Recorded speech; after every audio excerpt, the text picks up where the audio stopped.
All right, guys, we've got the RBC Heritage over in Harbour Town this week, and we're coming off obviously the Masters last week. Great week for us. We had Matsuyama, if you were following over here on this channel, Sports Bet Army. Matsuyama was given out as one of our plays of the week last week. As a matter of fact, we had quite a few of the guys up in the top 10. Schauffele, Matsuyama, of course, John Rahm, and Zalatoris, I believe, were four of the ones that we have given out as potential winners. So a really nice week for Sports Bet Army. Nice week for me here with the golf. But what we see now is obviously we're going to have a little bit of a letdown coming into the RBC. You've got a lot of the players will not be playing. The guys who played last week won't be here. Some of the guys, some of the top guys will. That they may have a commitment here at RBC. Dustin Johnson's going to be here, and obviously just about every tournament Dustin Johnson plays in, he's going to be the favorite. But don't let a letdown necessarily in a lesser tournament change the way that you play. Just because it's not the Masters, the biggest tournament of the year, doesn't mean that the tournament is any less important to us, right? The money is the money when you're a bettor. There's just too much. There's too much emphasis on the Super Bowl or the college basketball championship game. Those games should not be any more important to the sports bettor, and they really aren't, right? So your money is your money. You shouldn't be risking any more on those big events. Shouldn't be risking any less on a lesser event. We should be using proper bankroll management, risk management, and betting accordingly. So I wanted to go over a little bit about how I do this in golf and how I go about golf bets, and really all bets that I make, especially futures bets. And if you're unfamiliar with a futures bet, when you're betting on golf, essentially you're betting a future. It's a future, it's in the not so distant future, as we've only got a 4-day tournament, but it's considered a futures bet. And even on some of your books that you might be searching for these lines, they'll be on their golf futures. So what I do here is most futures are going to be long shots, even the favorite. So like Dustin Johnson might be at plus 900 this week at your sports book. He's the favorite to win, but he's still at plus 900 is a pretty decent long shot to win an event. And as you know, if you follow golf, it's not easy to win golf tournaments. I don't care who you are. Even Tiger Woods in his prime was not winning every single golf tournament out there, although he won obviously a fair share, and his odds at those times were a little bit insane. But I want to go over exactly how we do this unit size. I know I had some questions about this, so let's just kind of dive in to this week and look at who I have here for the winners. So if you look at my list, it's actually a really not that it's so much a short list this week, but what I've got going on is I've got quite a few real long shots. The shortest price I have is Horschel at 6,500. Now these are all on FanDuel. I'm primarily looking at FanDuel and DraftKings because I know a lot of you guys are using those two sites. They're legal now, obviously, in a lot of states. So I want to kind of focus on some of the legal sports books when I post these plays. Now, obviously, you can bet them at any sports book you like, but be mindful that what I'm giving out is value based on the model that I have. I'm giving you the value. And what I mean by value is if I see a golfer that should win this tournament 1 out of every 20 times and they're being paid, you're getting a payout as if that golfer should win the tournament 1 out of every 30 times. Well, then we want to play that golfer. Now, the odds are that golfer's not going to win, right? Even if my model is 100% accurate, they're still only going to win this tournament 1 out of every 20 times the tournament is played.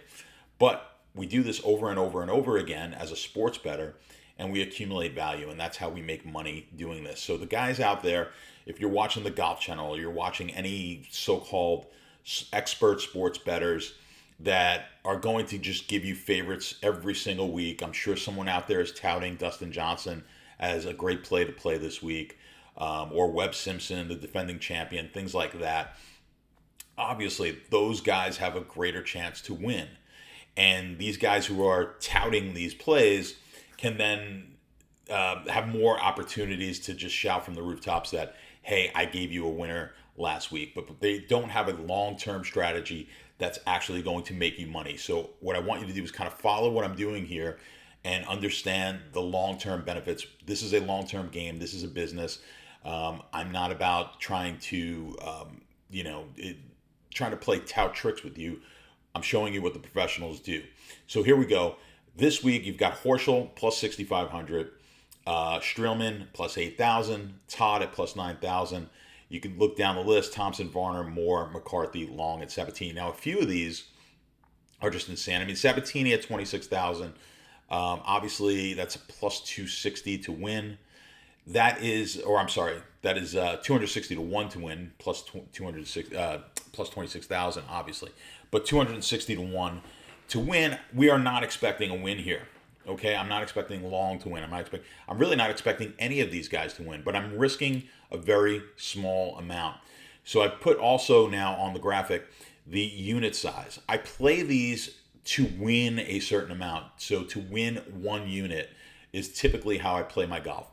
Now, what is a unit size? We can go into that I have other videos on bankroll management that talk about unit sizes. So go take a look at those. So if your unit size is $1,000, then you're going to be playing 0.015 or $1.15 or $15, let's say, on Billy Horschel. If you're going to play $15 to win 1,000 on Horschel, you're going to play $13 to win 1,000 on Streelman, so on and so forth down the list. So this is going to mitigate your risk. This is going to keep your risk low.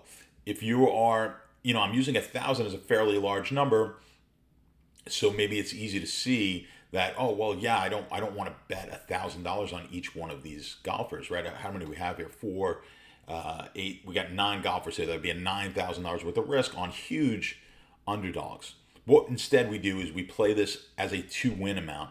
So I'm looking to win the 1,000, like I said. So in doing that, I've got a total risk of 0.07. Okay, for a $100, if your unit size is $100, you should be risking $7 total on these bets.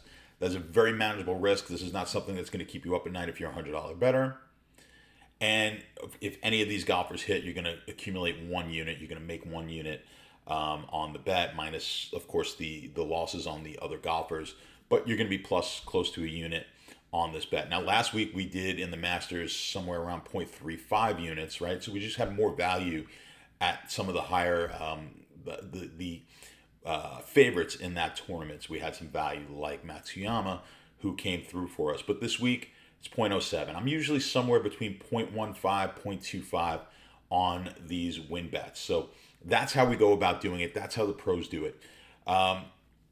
Now, again, this was all FanDuel bets. If you can get at your book something close to these lines, and they should be really close, the ones that were really, really out of whack, and you could get something a little lower, like I said, were Sabatini. Moore at 19,000 was way, way, way too good a price, and McCarthy and Long as well.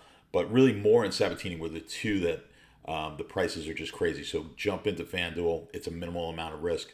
Now, the one other thing I wanted to go on, that I wanted to go and tell you about is if you are, let's say you are a $100, like we said, $100 is your unit size, or $50 or $10 might be your unit size. These bets may be too small to make on some of these long shots. If that's the case, don't make the bet. Okay, you may not be able to bet less than $1 on a golfer or any bet. $1 may be the minimum you're allowed to bet. Then just don't make these bets. Don't increase the bet size. I would not suggest doing that, because again, you're going to be risking far too much in relation to your bankroll size. And again, go look at my bankroll videos and understand that a little bit more. So let's now jump over to top 5. Same strategy here. Now you may see some golfers that pop up again, like Todd is going to pop up here again, and I'm going to want to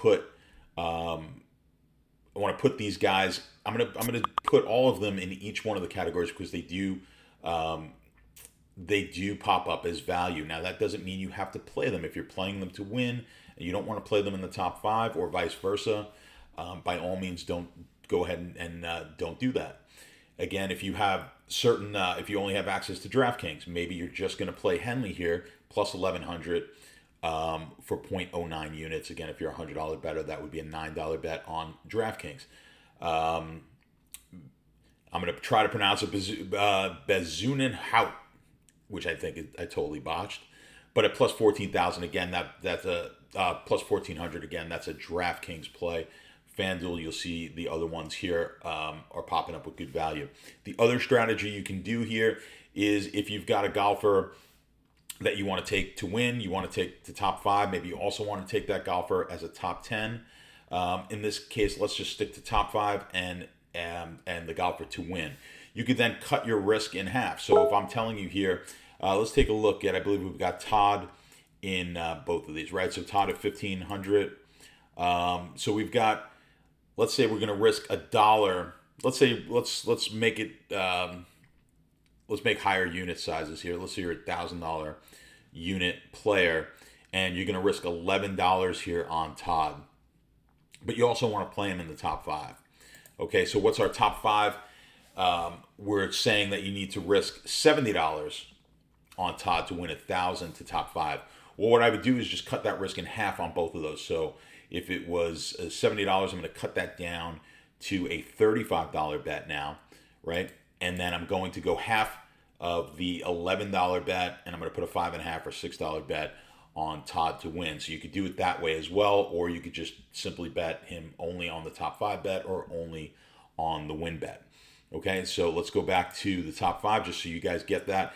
We've got, what do we got, about 9 golfers here, 3, 4, 5, 6, 7, 8 golfers here in the top 5. We're gonna take a total risk of 0.74 units. Now you say, okay, well that's quite a bit of risk. If we need to win one of these in order to make a small profit, which is true. Of course, we're hoping in the long run here that we're going to have occasions where we hit 2 or 3 of these. Now, the same thing is going to be true when we look at the top 10. Now, I'm going to have a lot more golfers here that are valued in the top 10. Again, you're seeing names like Horschel and Todd that are popping up, Varner, Long. These guys are popping up on multiple lists. So what do we want to do? Again, the same strategy. You're going to either take half or a third if we're taking them in 3 different bets of the risk amount, and we're going to and then we're going to lower the total risk we have, because we don't want to risk on one. We don't want to have too much risk on one golfer. Then the entire day or the entire weekend is now based on how that golfer does, and betting all these other golfers becomes a lot less meaningful. So what we want here is, I believe we've got 18 golfers. We've got 1.55 units of risk. And again, this is only if you have access to both FanDuel and DraftKings. You see there's a mix here. I think a few more FanDuels than DraftKings. But if you only have DraftKings, I suggest just taking these bets.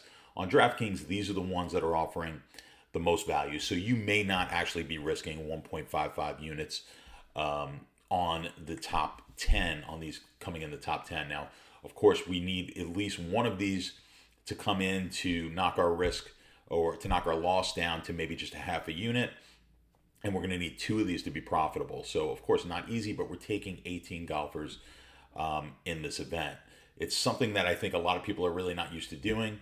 It may be a little bit uncomfortable, but this is the way you build, you'll build your bankroll over time. So have a look at this list here. Of course, you looked at my top 5 and my winners. And best of luck. We'll get back at you with some more videos and, of course, with golf next week.